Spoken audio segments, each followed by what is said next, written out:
क्या सुनना चाहते हैं? वो सुनना चाहते हैं जो हमको पसंद आए, वो नहीं सुनना चाहते जो सत्य है, क्योंकि हम समझते हैं झूठ मीठा है, सत्य कड़वा है।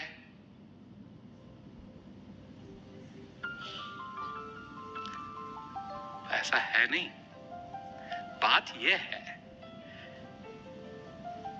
कि झूठ कड़वा है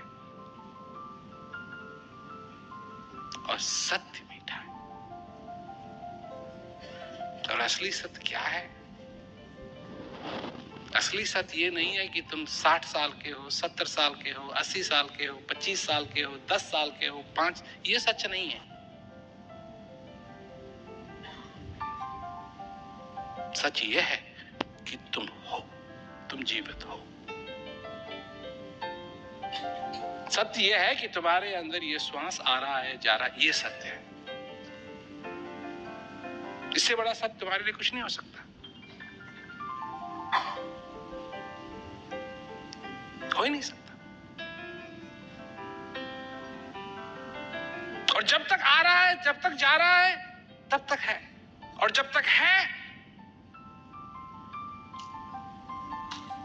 तब तक उस परम परमेश्वर की कृपा तुम पे बनी हुई है। न तुमको कहीं जाने की जरूरत है, न किसी को लड्डू खिलाने की जरूरत है, न कुछ करने की जरूरत। तब तक तुम्हारे सिर के ऊपर आशीर्वाद है। नर्तन भव बारित कहूं बेरो, सन्मुख मरुत अनुग्रह मेरो। पर इसके आदि नहीं है हम। आदि किसके हैं? मान सम्मान। अब मान सम्मान का क्या है?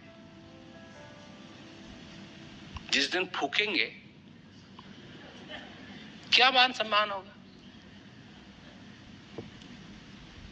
20-20 क्या कहते हैं, तोपों की सलामी लगाते हैं, और जो मुर्दा है वो थोड़ा सा भी नहीं हिलता। और तो सब जब होता है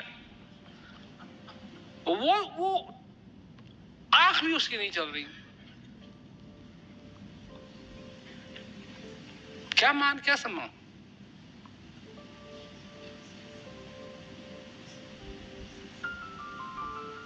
ये है मान सम्मान। किस चीज के आदी हो तुम?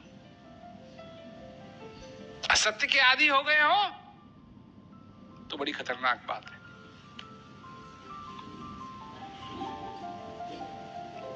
बहुत ही खतरनाक बात है।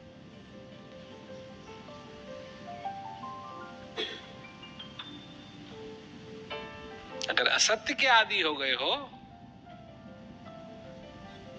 तो सत्य का आदी होना पड़ेगा। और सत्य के आदी होने में कुछ लगता नहीं है। जो वो आदमी था जो जा रहा था, जवान आदमी था, स्कूल से ग्रेजुएट होकर के सब कुछ अपने घर वापस जा रहा था। उसने देखा एक बुढ़ा आदमी अपने पीठ पे लकड़ी का बहुत बड़ा बोझ लिए हुए ऐसे कुबड़ा हुए जा रहा है। तो गया उसके पीछे, कहा कि तू तो काफी वृद्ध है, बहुत साल जिया हुआ है तू, तो मेरे को सिखा, इस जीवन की कुछ रहस्य हमको सिखा। तो जो बुढ़ा आदमी था वो रुका, उसने अपने बोझ को नीचे किया और सीधा खड़ा हो गया। अब फिर उसने लिया वो बोझ, अपने कंधों पे रखा और फिर कुबड़ा हो गया और चलता गया।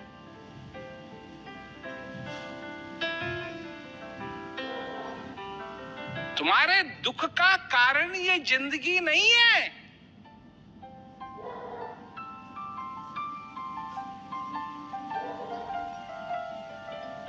तुम्हारे दुख का कारण असत्य का आदी होना है।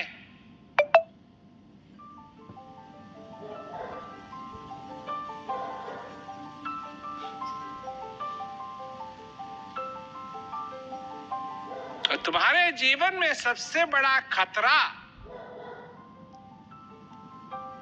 बैंकरप्सी नहीं है, सबसे बड़ा खतरा है ये असत्य जिसके तुम आदी हो गए हो, जो तुमको नॉर्मल दिखाई देता है।